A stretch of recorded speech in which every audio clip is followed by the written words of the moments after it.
Hi, everyone. Just going to take a few minutes to show my next game in the 1984 Community Replay Project.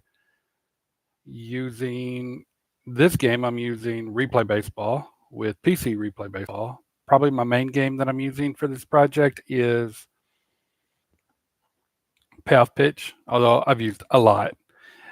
But let me share my screen and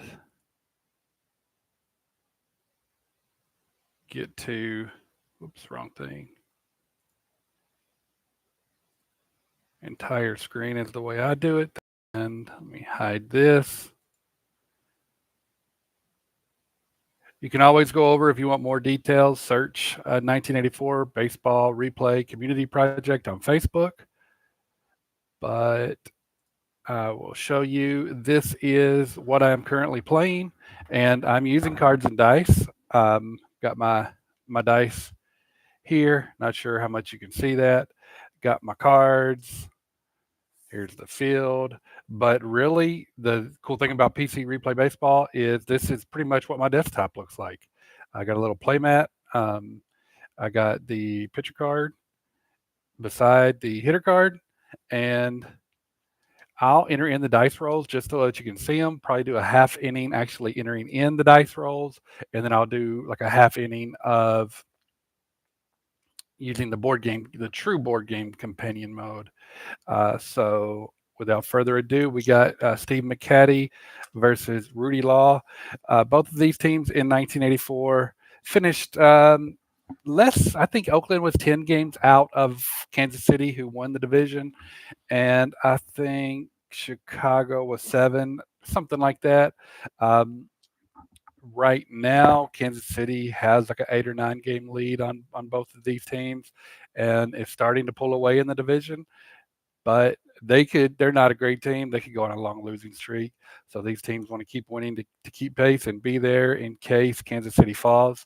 We are in June. This is, I believe, if I go to box score over here, this is June 16th. So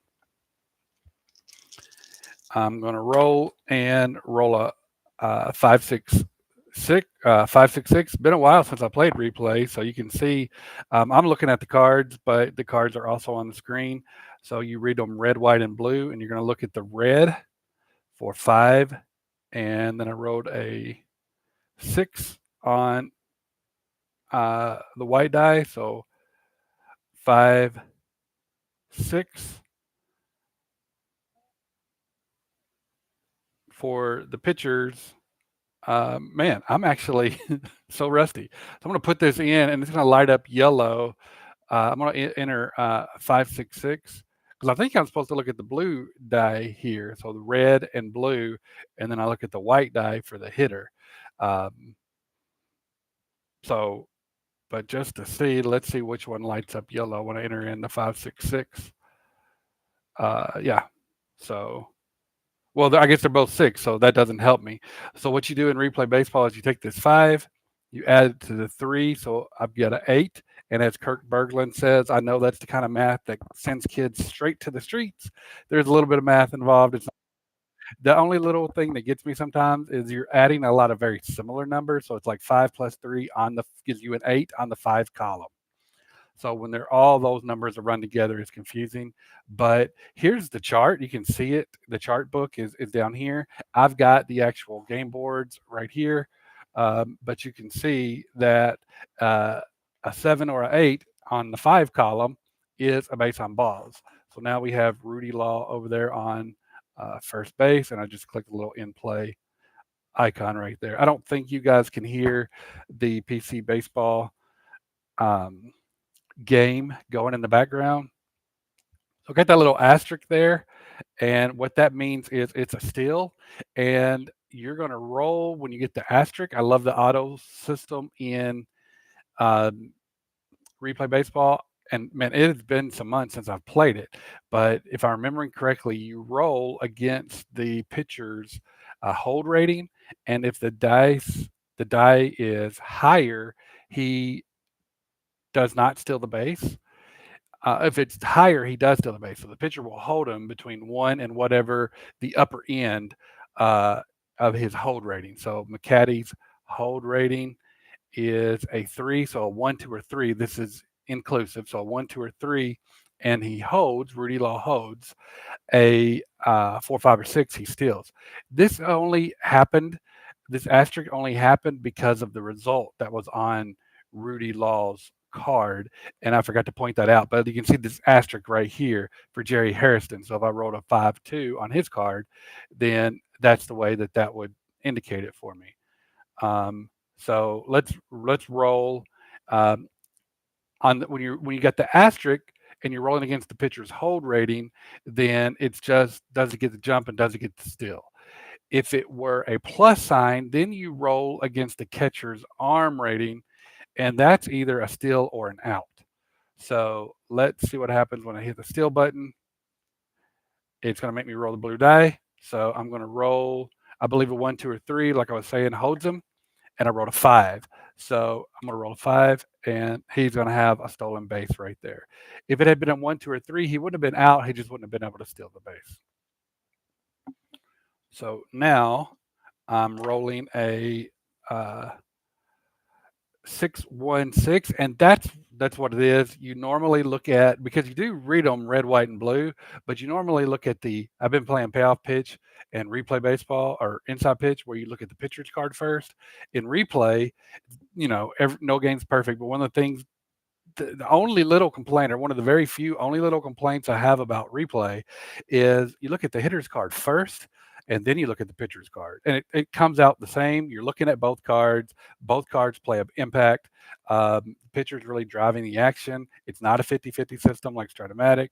Um, but I just wish you looked at the pitcher's card first. And I guess if you didn't want to read red, white, and blue, and you read red, blue, and then white, you could do that. But I just get stuck on red, white, and blue and that's what the instructions say.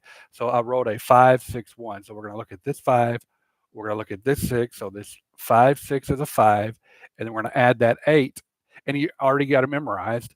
An 8 on a column 5 is a walk. So I didn't even have to look at the chart. 8 is a 5 is a walk, but let's just test myself. So I wrote a 4-6-1. So I'm going to enter that in 4. And when I type the number 4, you can see the pips hit right there. 6 and a 1. And you can see, it was a 4-6-1. So I got that all wrong. I kept saying 5, but I wrote a 4. So a 4-6 is a 1, and then a 4-1 is a 3. And the way that works is you can see this 4 column is blue here, because you're going to use the fielder's defense. So result 4 in column 4 is a ball hit to the first baseman.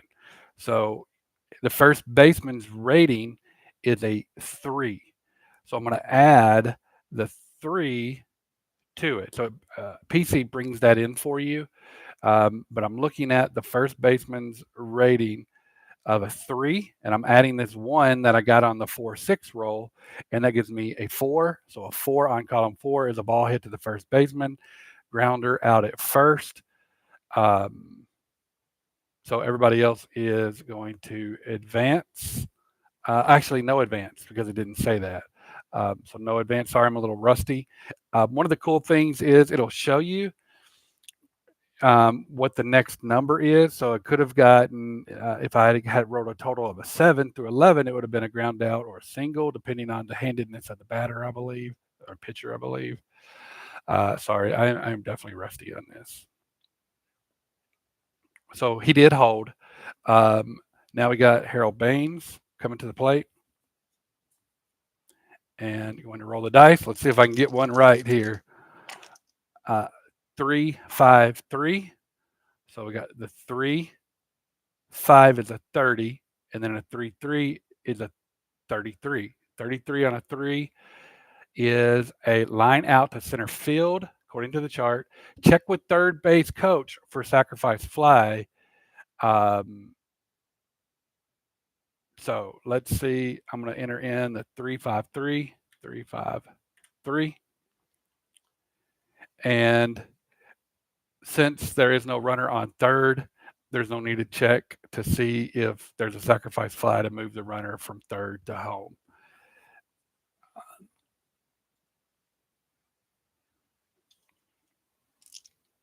And that brings up Ron Kittle.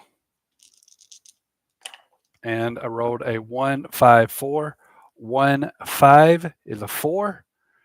And then a 1-4 is another 4. So 4 plus 4 is 8. 8 on a 1, according to my chart, is a pop out to the third baseman. So let's test and make sure I got it right. 1-5-4. And you're going to see pop out to third baseman to end the ending. So since I was a little rusty on that, I'm going to do another half inning using this mode. Dice entry mode. And it's a good way to learn PC replay baseball is to use this mode because you can do exactly what I'm doing right now. Is you can roll the dice, you can look up the results on yourself and then see what you think it is, and then put the dice into the computer here and see if you got it right. So I rolled a 2-5-5.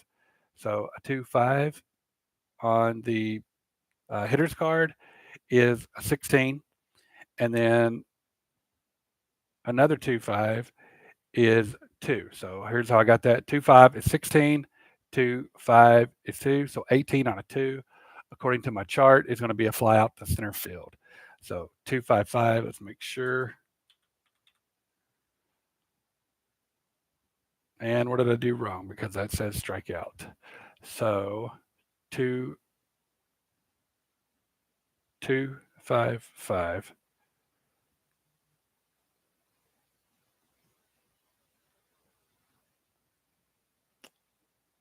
Yeah, I'm not sure what I looked at, but that's going to be I guess I looked at the 6 here.